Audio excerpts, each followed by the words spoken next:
We hear the term OCD thrown around all the time, right? Oh, I'm so OCD about my desk.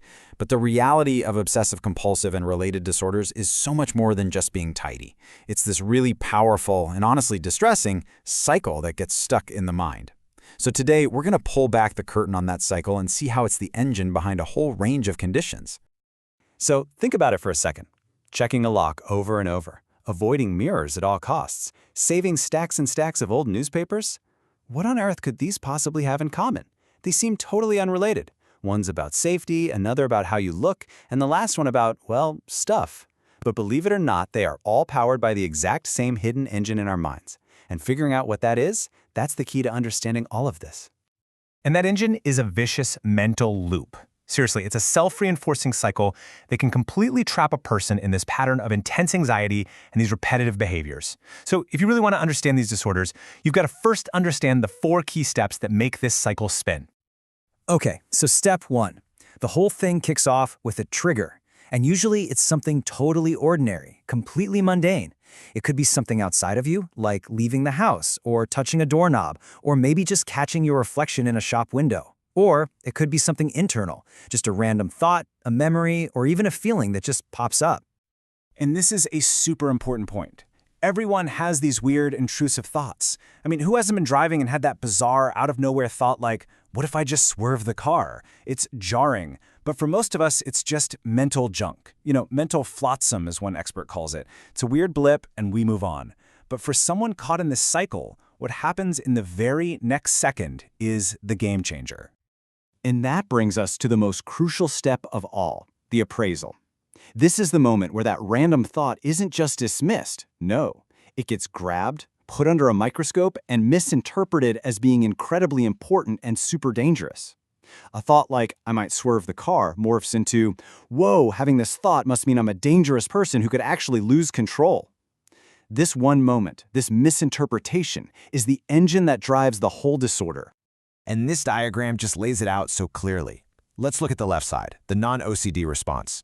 You have a trigger. Say you're holding a newborn baby. An intrusive thought pops in. What if I trip? The appraisal, it's just a thought. I'm a little nervous, that's all. And poof, the thought is gone. Now look at the right side, the OCD path. The trigger is leaving the house. The intrusion is, what if the stove is on? But the appraisal is, if something bad happens, it's all my fault. And that, right there, leads straight to intense distress. So that appraisal, that misinterpretation, it cranks up the anxiety to an 11.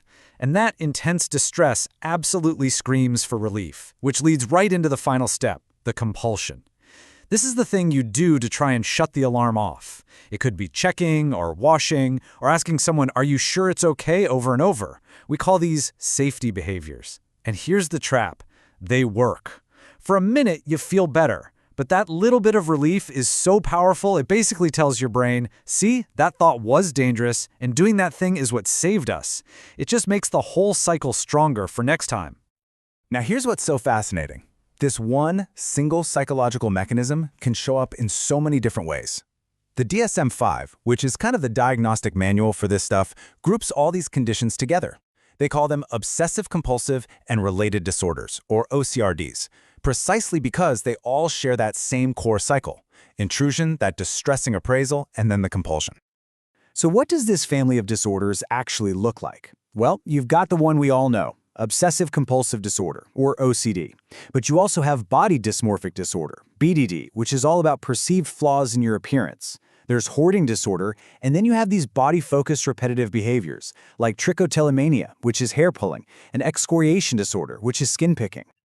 And this table really lays it all out. For OCD, maybe the obsession is about contamination, so the compulsion is washing. For BDD, the preoccupation is a perceived physical flaw, so the compulsions are things like constantly checking mirrors. With hoarding disorder, the anxiety is all tied up in getting rid of things. And with trichotillomania and skin-picking disorder, the compulsion is the physical act itself, usually triggered by an internal urge or a sensation. It's the same cycle, just with a different flavor. This case study of a guy named John is such a powerful example of how the BDD cycle works. For him, a trigger, like seeing his own reflection, sends him into a spiral of comparing himself to others and just ruminating. This is all fueled by his intense self-focused attention, which makes him feel like his ears really do look flawed. So to cope, he uses what are called safety behaviors, like always wearing a baseball cap. And yeah, that gives him some temporary relief, but in the long run, it just reinforces his core belief that his ears are unacceptable. It prevents him from ever having an experience that could prove that belief wrong.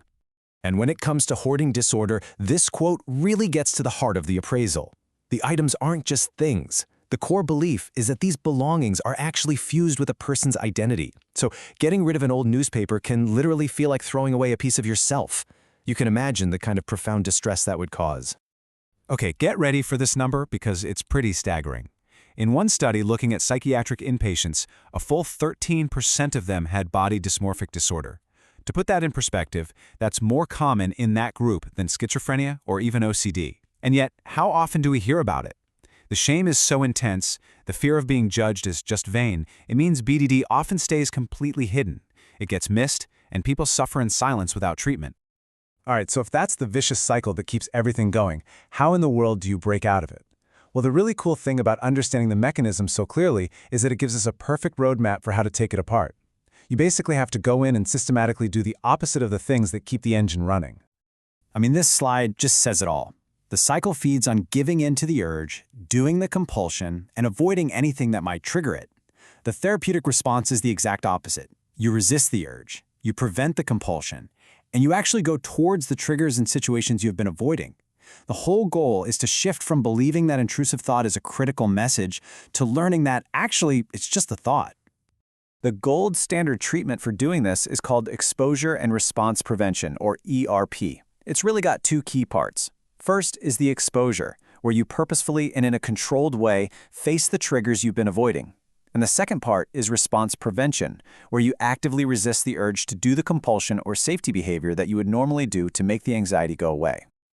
And this gets to the absolute heart of the treatment. So many people think the goal is to stop having intrusive thoughts, to just make them vanish. But that's not it at all. Because look, weird thoughts are just part of being human. The real goal is to change how you react to them. It's about changing your relationship with them.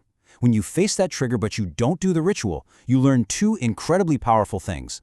First, that horrible anxiety, it actually fades away all by itself. And second, that terrible disaster you were so sure was going to happen, it doesn't. It just doesn't. Ultimately, as this quote from the source material puts it so well, therapy is about helping people rewrite their own story.